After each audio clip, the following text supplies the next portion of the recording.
उसको तो सज़ा मिलना ही चाहिए। उसके परिवार में उसके माता पिता भाई बहन कोई भी इस गांव में पुनः कदम न रखे, इसके लिए हम सब फैसला लेने के लिए यहाँ उपस्थित। इस दोनों के लिए अगर उसके माता पिता भी फिसल जाते हैं, प्रशासन भी फिसल जाता है, अपने वादों से मुकर जाता है, तो हम अकेला, मेरे पास इतना उसका साक्ष्य है, उसको फांसी तक आजीवन करवास तक दिलवाने में हम अकेला शख्स काफी होंगे। ये नहीं वो कॉम्प्रोमाइज़ करने के लिए ये लोग से लग जाए, लो रे भाई हम लोग सब एक रहेंगे, लो ये फैसला बुलंद, किसी प्रलोभन में अगर चाहे कि हम इस मामले को दबा दें, वो दबने वाला अब नहीं है।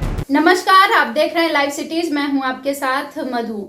कुछ दिन पहले हमने आपको औरंगाबाद की एक खबर बताई थी जिसमें सोनू कुमार नाम के युवक ने अपने ही रिश्ते में भतीजे लगने वाले एक 11 वर्षीय बच्चे की हत्या कर दी थी, क्योंकि उन लोगों के परिवारों के बीच में जमीनी विवाद हुआ था और बच्चा जिसका नाम सूरज कुमार था वो महज 11 वर्ष का था।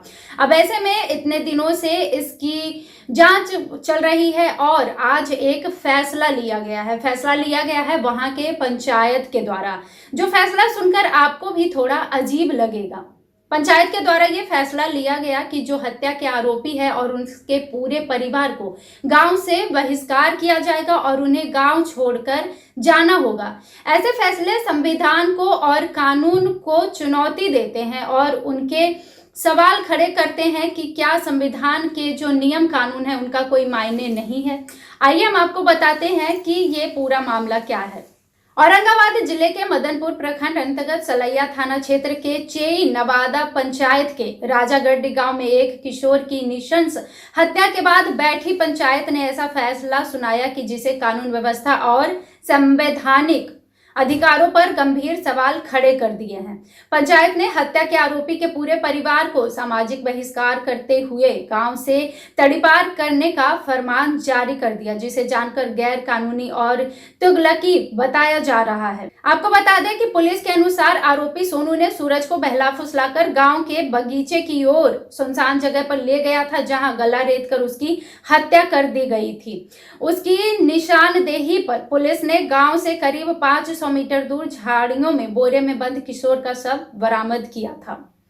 इसके बाद जांच की गई। इसी हत्याकांड को लेकर गांव में पंचायत बुलाई गई, जिसमें बड़ी संख्या में ग्रामीणों के साथ चेई नवादा पंचायत के मुखिया विकास कुमार उर्फ बबलू सिंह भी मौजूद रहे। पंचायत में एक स्वर में आरोपी को फांसी देने की मांग की गई। इसके बाद पंचायत ने आरोपी के पूरे परिवार को सामाजिक बहिष्कार करते हुए उन्हें गाँव छोड़ने का आदेश दे दिया। आइए सुनवाते हैं कि वहां जो मौजूद थे पंचायत में लोग, उनका इस पूरे मामले को लेकर क्या कुछ कहना है। 19 जनवरी को दिन सोमवार को लड़का सूरज कुमार अपने घर से 3 बजे निकलता है खेलने के लिए बाहर, और शाम जब 6 बजता है 7 बजता है, जब ओझल हो जाता है, तो लड़का की बगल में खड़ी माँ अपने बच्चे को ढूंढती है। बच्चा का नाम सूरज कुमार, उम्र 10-11 साल रहा है। और ये शाम में जब शाम ओझल हुआ तो ये ढूंढने लगी, मेरा बच्चा अब तक घर नहीं आया। लड़का की माँ को किसी ने बताया कि आपका बच्चा सोनू के साथ खेलता हुआ या बैठा हुआ देखा गया है। लड़का की माँ जब सोनू से पूछती है, जो हत्यारा है, सोनू से जब पूछती है, तो सोनू के द्वारा कहा जाता है कि ना, बच्चा तो मेरे साथ नहीं है। सफ़ा वो अपने पल्ला को झाड़ लेता है कि मेरे साथ बच्चा नहीं है। इसके बाद ये अपने पति को फ़ोन करती है, और इनके पति जो सूरत में रहते हैं, मंटू दास, ये शाम 7 साढ़े 7 बजे के लगभग ही मेरे पास फ़ोन करते हैं कि हमारा बच्चा लापता हो गया है मुखिया जी, मेरा बच्चा मिल नहीं रहा है, किसी ने अपहरण कर लिया। मैंने इनको कहा, भाई मंटू जी, अपहरण का मामला नहीं बनता है, आप बहुत बड़े पूंजीपति पैसे वाले नहीं हैं जो आपका बेटा कोई अपहरण करेगा। कहीं आसपास के गांव में होगा, आसपास के खेत खलिहान में होगा, उसको ढूंढवाइए, लड़का अपहरण नहीं हुआ है। ये बोले थाना को सूचना दे दीजिए। मैंने थाने को SHO कन्हैया शर्मा को फ़ोन किया कि सर ऐसा ऐसा बात है, एक लड़का जो 10-11 साल का है लापता हो गया है। वो भी बोलते हैं कि मुखिया जी आसपास के गांव में पता कराइए। लड़का की माँ अपने बेटा जब ना मिला तो ये आसपास के गांव ओडिहा, मथान बिघा, उधम बिघा, अन्य कई गाँवों में चारों तरफ खेत खलिहानों में ये ढूंढी, इनका बच्चा नहीं मिलता है। नहीं मिलने के बाद थाना 7:30 बजे 8 बजे करीब में मेरे पास फ़ोन करते हैं।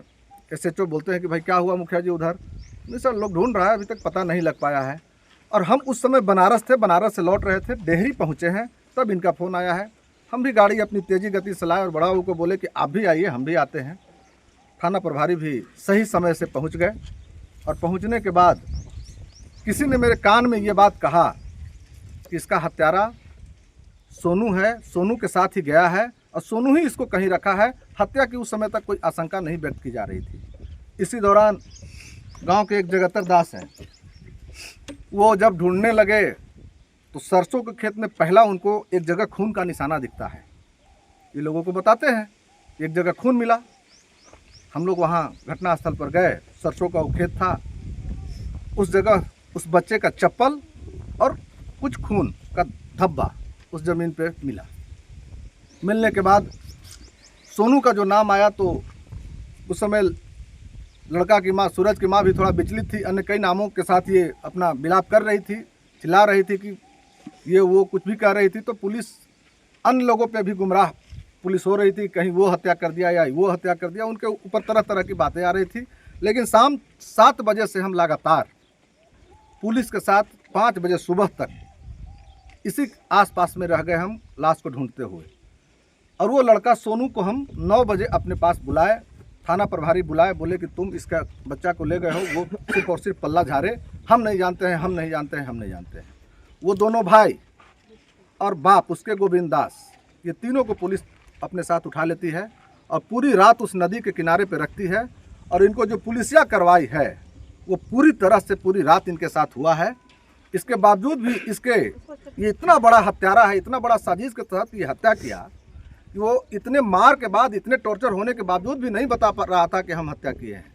जब सुबह का समय 5 बज गया सुबह, हमने उसको प्रेम से पूछा कि भाई अब तक जो तुम्हारे साथ हुआ सो अब नहीं होगा। अगर तुम बता दोगे कि हाँ हम ऐसा किए हैं तो तुम्हारे साथ कुछ ना होगा, कोई पुलिस वाले तुमको डंडा नहीं लगाएंगे, ये हम सारे पुलिस वाले के सामने कहते हैं। और तो वो हमको बोला कि आप मेरे साथ 2 मिनट अलग आइए। जब उसके साथ 2 मिनट के लिए हम अलग पुलिस से जाते हैं तो वो मेरे पास सारी बात को बताने लगा कि अब हमको कोई ना मारेगा मुखिया जी, आप हमको कहिए बाप भाई हमारा काहे दोषी है। बाप भाई ही नहीं, तुम्हारे माई बहन सब लोग थाने में जाएंगे अगर नहीं तुम बताओगे तो वो हमको सारी बात अपना बताया कि उस बच्चे को हम सरसों के खेत में ले गए और वहाँ उस बच्चे को हम छुरी से हत्या किए।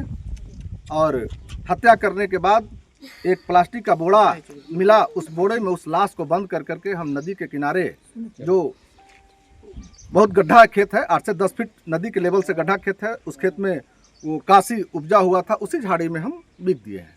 मैंने बोला चलो हमको दिखाओ लाश, कहाँ तुम बिके हो। पुलिस वाले को भी बोले कि साहब ये बता दिया है। सलैया थाना के SHO जो कन्हैया शर्मा है, उनका बहुत बड़ा योगदान रहा है पूरी रात में।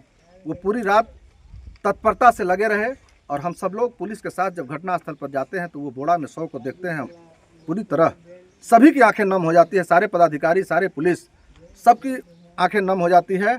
और उसके बाद वो पूरी बात अपनी बताता है कि हम इसको ले गए इस सरसों के खेत में, वहाँ इसको किस तरह से हत्या किए और हत्या करने के बाद जो उसका ब्लड, जब उसको हम छुरी से गर्दन काटे तो मेरा ब्लड जैकेट पे पड़ गया और उस जैकेट को हम आग में जला दिए।